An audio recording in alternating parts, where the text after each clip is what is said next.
सोमवारी पुण्यातून एक धक्कादायक बातमी समोर आली। शिंदेच्या शिवसेनेचे आमदार आणि राज्याचे माजी आरोग्यमंत्री तानाजी सावंत यांच्या चिरंजीवांचं पुण्यातून अपहरण झाल्याच्या बातम्या आल्या। पुणे विमानतळावरून तानाजी सावंत यांचे चिरंजीव ऋषिराज सावंत यांचं अपहरण झाल्याचं काही माध्यमांकडून सांगितलं गेलं, तर काही माध्यमांनी दिलेल्या बातम्यांनुसार ऋषिराज सावंत हे चार्टर फ्लाईटनं निघून गेल्याचं सांगण्यात आलं। याबद्दल पुणे पोलीस आणि स्वतः तानाजी सावंत यांनी पत्रकार परिषद सुद्धा घेतली। ऋषिराज सावंत हे विमानानं आपल्या मित्रांसोबत बाहेर गेल्याचं सांगितलं जातंय। त्यामुळं यामध्ये अपहरणाचा कोणताही अँगल नसल्याची माहिती तानाजी सावंत यांच्याकडून देण्यात आली। तानाजी सावंत यांचे चिरंजीव ऋषिराज सावंत यांच्याबद्दल नक्की कोणती माहिती देण्यात येते, त्यांचं अपहरण झालं का, याबद्दल पोलीस आणि तानाजी सावंतांचं नेमकं म्हणणं काय, त्याची स्टोरी सांगणारा हा व्हिडिओ। नमस्कार, मी चिन्मय आणि तुम्ही पाहताय बोलबिडू। सगळ्यात आधी सोमवारी संध्याकाळी नक्की काय झालं ते बघूयात। काही माध्यमांमध्ये असलेल्या बातम्यांनुसार माजी मंत्री आणि भूमपरांडाचे शिंदे गटाचे आमदार तानाजी सावंत यांचे धाकटे चिरंजीव ऋषिराज सावंत यांचं संध्याकाळी 4:57 पुणे विमानतळावरून अपहरण करण्यात आलं। पांढऱ्या स्विफ्ट गाडीतून ऋषिराज सावंत यांचं अपहरण करण्यात आल्याची माहिती माध्यमांमध्ये असलेल्या बातम्यांमधून देण्यात आली। याबाबतची तक्रार करण्यासाठी पुणे पोलिसांच्या कंट्रोल रूमला एक निनावी फोन आला। हा फोन आल्यानंतर पुणे पोलीस ऍक्टिव्ह झाले। सिंहगड रोड पोलीस स्टेशनमध्ये याबाबत अपहरणाचा गुन्हाही दाखल करण्यात आला। पुणे विमानतळ परिसरात पोलिसांकडून नाकाबंदी करण्यात आली, कारण असंही सांगण्यात येत होतं की तानाजी सावंत यांच्या मुलाचं अपहरण हे सिंहगड रोड परिसरातून झालं आहे। पोलिसांचं एक पथक तानाजी सावंत यांच्या पुण्यातल्या कात्रज परिसरातल्या निवासस्थानी पोहोचलं। त्या निवासस्थानी कोणाचे फोन आले होते का किंवा खंडणी मागण्यात आली होती का याची माहिती पोलिसांकडून घेण्यात आली। या प्रकरणी ऋषिराज सावंत यांचे कॉल रेकॉर्ड तपासले गेल्याचे माध्यमांकडून सांगण्यात येत आहे।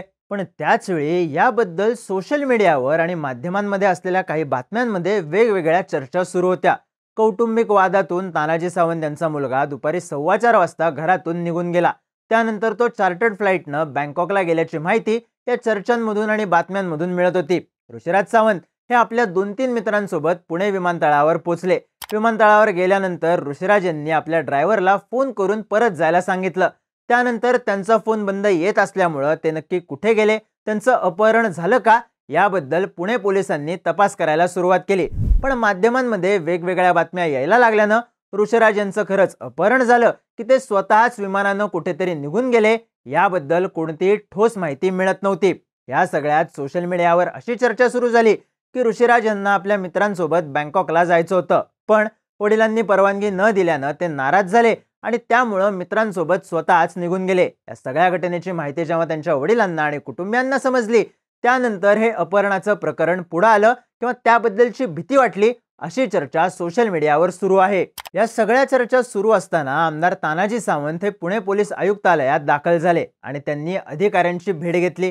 या भेटीनंतर पुणे पोलीस आणि स्वतः तानाजी सावंत यांनी पत्रकार परिषद घेऊन याबद्दलची माहिती दिली। पुणे पोलीस सह आयुक्त रंजन कुमार शर्मा यांनी याबद्दल माध्यमांना माहिती दिली। ते म्हणाले, सोमवारी संध्याकाळी पोलीस कंट्रोल रूमला माहिती मिळाली की तानाजी सावंतांच्या मुलाला कोणीतरी घेऊन गेलंय। हे कळल्यावर पोलिसांच्या टीम ऍक्टिव्ह झाल्या।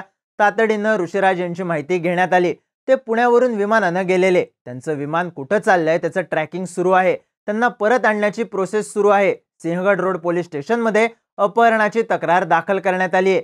याबाबतचा तपास पुणे क्राईम ब्रँचकडे सोपवण्यात आला असून पुणे क्राईम ब्रँचकडून याबाबत तपास सुरू आहे। त्यांना सुखरूप परत आणण्यासाठी आमचे सगळे प्रयत्न सुरू आहेत। याबाबतची अपडेटेड माहिती मिळाल्यावर ती माध्यमांना दिली जाईल, असं सुद्धा पोलीस सह आयुक्त शर्मा यांनी माध्यमांना सांगितलंय। तसंच याबाबत स्वतः आमदार तानाजी सावंत यांनीही माध्यमांना माहिती दिली। यामध्ये बेपत्ता किंवा किडनॅपिंग नाही, ते दोघंही त्यांचे मित्रच आहेत।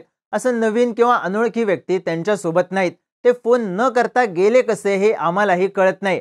आमच्या घरात अशी पद्धत नाही। ते वाकडला जाणार असतील तरी मला फोन करून सांगायचे।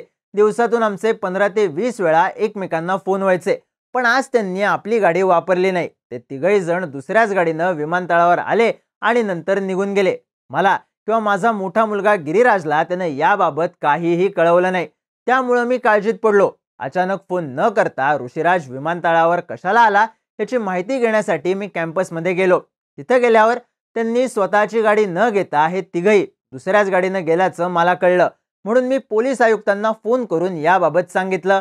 आत्ताच्या माहितीनुसार ते कुठल्या प्लेननं गेले आहेत ते कुठे गेले आहेत त्याबाबत पोलीस तपास करतायत आणि आम्हीही त्यांची माहिती घेतोय, असं स्पष्टीकरण तानाजी सावंत यांनी दिलं. तसंच ऋषीराज सावंत विमानानं गेल्याचं आपल्याला कसं कळालं याबद्दलही तानाजी सावंतांनी माहिती दिली. जो ड्रायव्हर त्यांना सोडायला गेला होता त्यानं कॅम्पसला येऊन मला सांगितलं की मी त्यांना विमानतळावर सोडून आलो. मी त्यांना D1ला आतमध्ये सोडलं आणि मी गाडी घेऊन माघारी आलो. त्यामुळे मला कळलं की ते विमानानं गेलेत. माझा ड्रायव्हरही घाबरलाय. त्यामुळे त्यांच्यासोबत नक्की कोण मित्र आहेत याबद्दल आम्हाला आत्तापर्यंत कोणतीही माहिती मिळालेली नाही. ते विमान प्रायव्हेट विमान आहे की पब्लिक फ्लाईट आहे याची माहिती अजून आम्हाला मिळालेली नाही. त्यामुळे त्यांना शोधण्याचे पोलीस प्रयत्न करत आहेत. ऋषीराज मित्रांसोबत न सांगता का गेला, ते मित्र नक्की कोण आहेत याची माहिती लवकरच आम्हाला मिळेल. मग त्यानंतर ती माहिती माध्यमांना दिली जाईल असं सुद्धा तानाजी सावंत यांच्याकडून स्पष्ट करण्यात आलंय. त्यामुळं सध्या तरी मिळालेल्या प्राथमिक माहितीनुसार तानाजी सावंत यांचे चिरंजीव ऋषीराज यांचं अपहरण झालंय की नाही याचा तपास सुरू असून ते विमानानं गेल्याचं सांगितलं जातंय.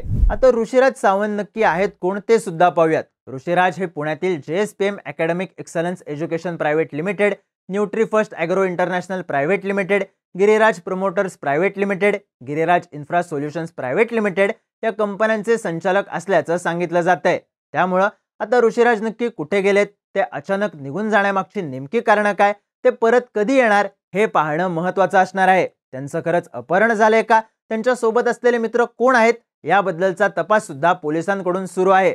पण सोबतच सोशल मीडियावर अशी चर्चा चालू आहे की वडिलांवर आलेल्या रागातून आणि न मिळालेल्या परवानगीतून ते आपल्या मित्रांसोबत बँकॉकला जाणार होते का, असा प्रश्न सुद्धा विचारला जातोय. या सगळ्या प्रकरणाबद्दलच्या तुमच्या प्रतिक्रिया कमेंट करून नक्की सांगा आणि माहितीपूर्ण व्हिडिओज पाहण्यासाठी बोलबिडूच्या YouTube चॅनलला सबस्क्राईब करायला विसरू नका.